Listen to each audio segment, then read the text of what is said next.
নমস্কার বন্ধুরা, আজ আমি আপনাদেরকে আরও একটি নতুন পর্বে স্বাগত জানাচ্ছি। 24শে এপ্রিল বৃহস্পতিবার 2025 সালের এপ্রিল মাসের 24 তারিখ এস নামের ব্যক্তিদের জন্য এক গুরুত্বপূর্ণ দিন। এই দিনে এস দিয়ে শুরু নামের ব্যক্তিদের জীবনে এবং এর পরবর্তী সময়গুলিতে তাদের জীবনে কি কি পরিবর্তন বা ঘটনা ঘটতে পারে তা নিয়েই আমরা আজকের আলোচনায় জানব। সাধারণত এস অক্ষরে নাম শুরু হওয়া ব্যক্তিরা অত্যন্ত পরিশ্রমী হয়ে থাকেন, কিন্তু তারা যা পরিশ্রম করেন সেই অনুযায়ী ফলাফল প্রায়ই পান না। নানান প্রতিকূলতা তাদের পথ রোধ করে রাখে এবং শুভ সময় এলেও তা বেশিক্ষণ স্থায়ী হয় না। বর্তমান সময়ে তাদের মানসিক শান্তি বিঘ্নিত হচ্ছে কোনো একটি কাজ কমপ্লিট না হওয়ার কারণে, এবং এটি অন্যদেরও দৃষ্টিগোচর হচ্ছে। অনেকেই পারিবারিক ও সামাজিক সম্পর্কেও বিরূপ পরিস্থিতির সম্মুখীন হচ্ছেন। বন্ধু, যদি আপনার নামের প্রথম অক্ষরও এস লেটার হয় বা দন্তস্ব কিংবা তালবস্য দিয়ে শুরু হয়, তাহলে হয়তো লক্ষ্য করছেন যে পরিবারের সদস্যদের সঙ্গে আপনার সম্পর্কের মধ্যে টানাপোড়েন বাড়ছে। তারা হয়তো আপনাকে বোঝাতে চাইছেন, কিন্তু আপনার মনের কথা পুরোপুরি অনুধাবন করতে পারছেন না। এই সময় কোনো সিদ্ধান্ত নেবেন না, বা কী সিদ্ধান্তে এসে দাঁড়াবেন তা আপনাকে নিজেকেই স্থির করতে হবে কোনো কাজ অনুযায়ী। অন্যের কথায় নয়, নিজের ব্রেন, নিজের মন দিয়ে মনের নির্দেশ অনুযায়ী এগোনোই হবে বুদ্ধিমানের কাজ। বন্ধুরা, আপনি যে কর্মসংক্রান্ত এই দিন সিদ্ধান্তগুলি নেবেন তা যেন সম্পূর্ণ আপনার নিজের চিন্তা ও উপলব্ধির উপর ভিত্তি করেই হয়। এটি অত্যন্ত গুরুত্বপূর্ণ। অন্যের পরামর্শে নয়, নিজের আত্মবিশ্বাসের ভরসা করে কাজ করলে আপনি সফল হন বা ব্যর্থ হন, তাতে আপনার কোনো আফসোস হবে না পরে, কিন্তু অন্যের দেখানো পথে চললে ভবিষ্যতে আপনার কিন্তু দারুণ আফসোস তৈরি হবে। তাই কখনো অন্যর পরামর্শ নেবেন না। এতে আপনার মানসিক অশান্তি কমবে তো নাই, উল্টে আরও বেড়ে যেতে পারে। অর্থনৈতিক দিক থেকেও এস নামধারী ব্যক্তিদের জন্য এটি একটি ইতিবাচক সময়, কারণ 2024 সাল গত বছরের তুলনায় 2025 সাল আপনার আয় ও অর্থ উপার্জনের পথ আরও প্রসারিত হয়েছে। যদিও মাঝে মধ্যে নেতিবাচক বা নেগেটিভিটি দেখা দিলেও বাস্তবে আপনি নিজেকে উন্নতির পথেই এগিয়ে নিয়ে যাচ্ছেন। বন্ধুরা, এই দিনটি পারিবারিক কাজের কারণে ব্যক্তিগত দায়িত্ব থেকে কিছুটা বিচ্যুতি ঘটতে পারে।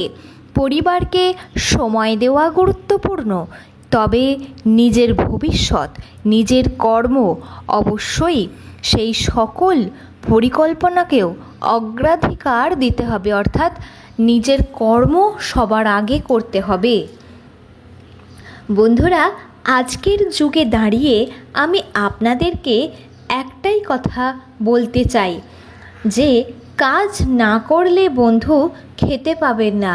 হ্যাঁ, এটা আমরা প্রত্যেকটা মানুষের কাছে সমান, যে যেমন ধরনেরই মানুষ হোক না কেন, কর্ম করতেই আমরা এই পৃথিবীতে এসেছি। ভগবান আমাদের প্রত্যেককে কোনো না কোনো উদ্দেশ্যে এই ধরিত্রীতে পাঠিয়েছেন, মানুষ হিসাবে জন্ম দিয়েছেন।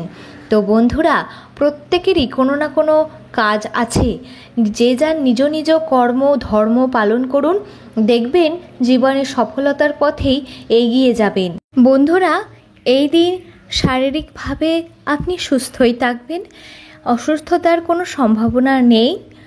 মানসিক চাপ হয়তো থাকবে, সেটা আপনার প্রফেশনের কারণে, পেশাগত জীবনের কারণে, কারণ আপনার পেশাগত জীবনে নানান রকম বাধা বিপত্তি এই দিন আসতে পারে।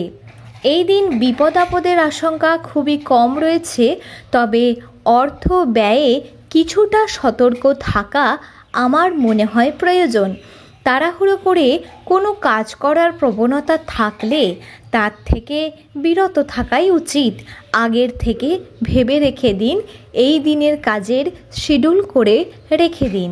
কালকের কাজ আজকে ভেবে রাখুন, কারণ এতেই আপনি সঠিক সময়ে কাজগুলোকে শেষ করতে পারবেন এবং আগে থেকে ভেবে রাখলে আপনার কাজটা খুব দ্রুত এবং সহজে হয়ে যাবে। আর তাড়াহুড়োর মধ্যে যে কোনো সিদ্ধান্তই ভুল হতে দাঁড়াতে পারে ভবিষ্যতে, তাই আগের থেকে পরিকল্পনা করে রাখাই উচিত। বন্ধুরা, সবশেষে আমি আপনাদেরকে বলবো কিছু কথা, যা আপনারা মাথায় রাখবেন, দেখবেন তাহলে আর আপনার খারাপ সময়ে মনে হবে না যে আমার সাথেই কেন এরকম হয়, বা ভগবান আমার কপালেই কি সব দুঃখ লিখে রেখেছে, কেন খারাপ সময়টা তাড়াতাড়ি কেটে যাচ্ছে না। এই সময়ে ধৈর্য ধরা খুবই প্রয়োজন। ভালো সময় যেমন আসবে, তেমন জীবনে খারাপ সময়ও আসবে। তাই আমি বলি যে আত্মবিশ্বাস কখনো হারাবেন না, নিজের ওপরে সর্বদা ভরসা বিশ্বাস রাখুন বজায়, এবং তারপরে বলবো নিজের কর্মের উপরে জোর দিন, মনোযোগ দিন। এতে আপনার খারাপ সময় খুব দ্রুত কেটে যাবে, আর তখন মনেই হবে না যে আপনি খারাপ সময়ের মধ্যে দিয়ে যাচ্ছেন। আর তৃতীয়ত বলবো যে ভগবানের প্রতি আস্থা বা বিশ্বাস, যারা ভগবানকে মানেন, পুজো করেন, তারা হয়তো বুঝতে পারছেন ভগবানের যে কী লীলা, তিনি যে কখন কাকে কি দিয়ে দেবেন আর কার কাছ থেকে কি কেড়ে নেবেন তিনিই জানেন। একটা কথা জেনে রাখবেন, আমরা সবাই কিন্তু নিজের নিজের কর্মের ফলই, গতকালের কর্মের ফল আজকে পাচ্ছি। তাই অতীতে এমন কিছু কর্ম করেছেন যার জন্য হয়তো আজকে আপনার সঙ্গে কোনো কিছু খারাপ ঘটছে, বা ভালো কাজ করে রেখেছেন অতীতে যার জন্য এখন আপনার ভালো সময় যাচ্ছে, হতেই তো পারে দুটোর মধ্যে যে কোনো একটা। তাই সর্বদাই চেষ্টা করুন ভালো পথে থাকার, সৎ পথে থাকার, সৎ কর্ম করার এবং সৎ চিন্তা ভাবনা নিয়ে বাঁচুন, তাহলে আপনার সঙ্গে ভগবান কখনো খারাপ হতে দেবে না।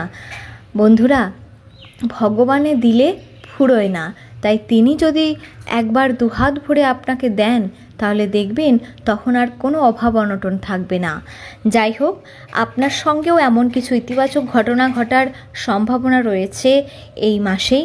তাই আশা করছি আজকের এই বিশ্লেষণটি আপনাদের জন্য উপকারী হয়েছে। ভিডিওটি এই পর্যন্তই। আপনার শুভ নাম নিচে কমেন্টে লিখতে ভুলবেন না। এই রকম আরও ভিডিও পেতে অবশ্যই আমাদের চ্যানেলটিকে সাবস্ক্রাইব করে রাখুন। ধন্যবাদ। আগামী দিনে নতুন তথ্য নিয়ে আবারও দেখা হচ্ছে।